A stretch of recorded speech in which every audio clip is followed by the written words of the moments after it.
सबसे पहले मैं शुभाकांक्षी करना चाहूँगा श्रीमती कृष्णा जैन जी का, वो हमारे फाउंडर मेंबर्स के अंदर लीडर हैं।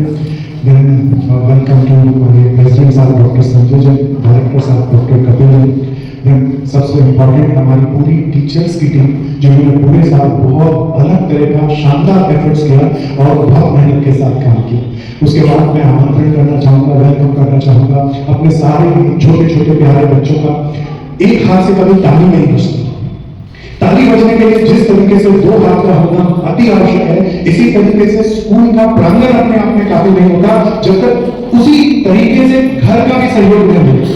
तो मेरे को बहुत खुशी है, मैं वेलकम करना चाहूंगा सारे पेरेंट्स का, मदर का, फादर का, दादा का, दादी का, गार्डियंस का।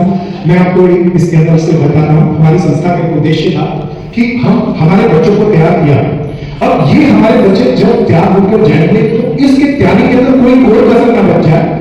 तो हमारी संस्था के अंदर एक निश्चय किया गया कि हमारा बच्चा घर में किन परिस्थितियों के अंदर पढ़ रहा है। हर घर अपने आप में उसे सबसे बेस्ट देता है, पर फिर भी हम चाहते थे इसका मूल्यांकन, इसका अवलोकन एक बार घर बच्चों के जाके करें। और मेरे को इतनी खुशी और इतना हमें उत्साह मिला, हम अपने सभी बच्चों के घर पे गए। किन परिस्थितियों के अंदर माँ बाप, पेरेंट्स, दादा दादी बच्चे के साथ एफर्ट्स कर रहे हैं, उन परिस्थितियों को हम जान सके, समझ सके। और इसीलिए वेलकम सारे दादा दादी, पेरेंट्स का, मदर का, फादर का।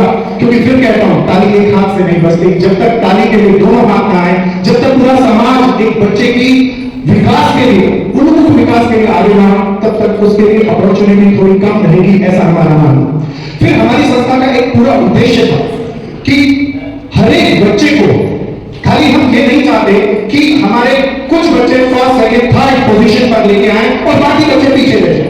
हमारी संस्था का एक उद्देश्य ये भी है कि हमारे समाज के अंदर आखिरी पंक्ति का आखिरी व्यक्ति भी, हम उसके साथ मेहनत करें और उसके साथ मेहनत करके उसके अंदर भी हर तरीके का विकास कर सके। और मुझे बहुत खुशी है, इसी चीज के अंदर हमारा ये साल बहुत शानदार सा गुजरा।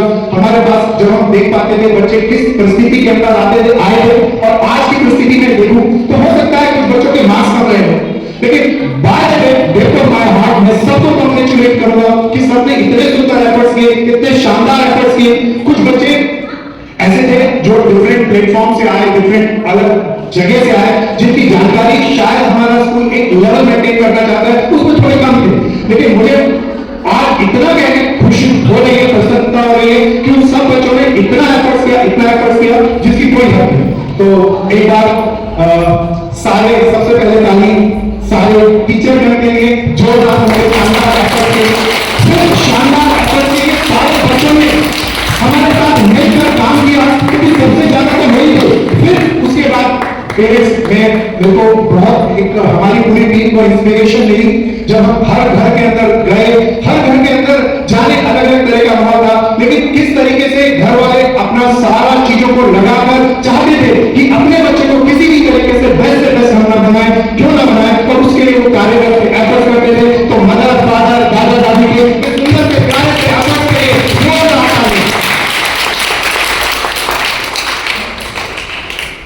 मैं यहाँ पर एक पुरानी कहानी उसका जिक्र करना अभी मैं सोचता था बैठे बैठे, तो जिक्र आया मेरे दिमाग में, तो मैं आपके सामने रखना चाहूंगा। हो सकता है आप में से बहुत लोगों ने ये कहानी सुन रखी है। वरदराज हमारे साहित्य में, पुराने संस्कृत साहित्य के अंदर ये पात्र बिल्कुल निराला है।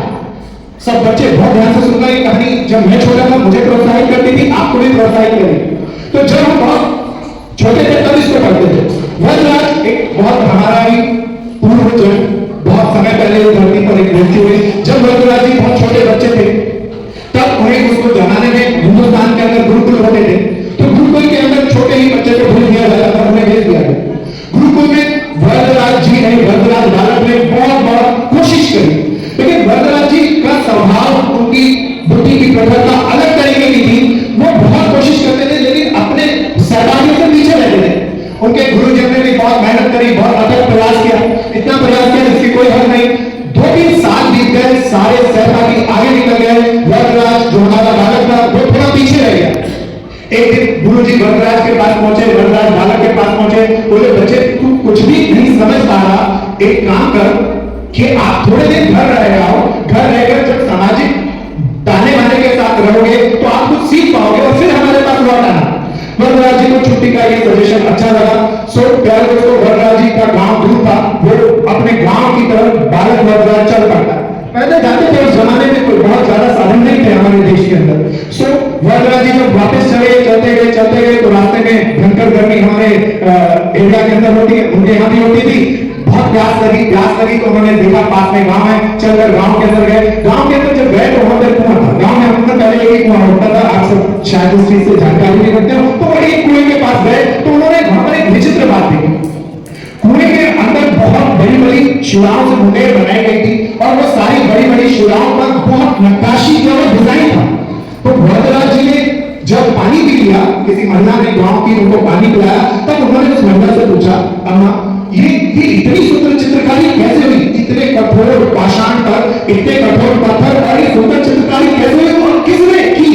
तो महिला, गांव की महिला बोलती है, बेटा कोई मुश्किल बात नहीं है, ये रस्सी हम जो रोज कुएं के अंदर डालते हैं और ये कोमल रस्सी को हम जब बाहर निकालते हैं तो धीरे धीरे करके रोज जब उससे पत्थर उगलता गया तो ये चित्रकारी हो गई। वरदराज जी की आंखें खुल गई और प्यारे दोस्तों, वरदराज नाम का ये बालक देखा, समझा कि एक कोमल सी रस्सी जो रोज अथक प्रयास करती है तो कठोर से कठोर पाषाण पर पत्थर भी चित्र अंकित कर देती। वहीं से वो घर में गए, वापस अपने गुरुकुल बोलिए और गुरुकुल में जाकर के दोबारा अलग तरीके से प्रयास करने लगे, ज्यादा हार्ड वर्क करने लगे। और प्यारे दोस्तों, ये वरदराज बालक ने हमारे 40 संस्कृत के साहित्यों का उद्गम के माध्यम से हुआ।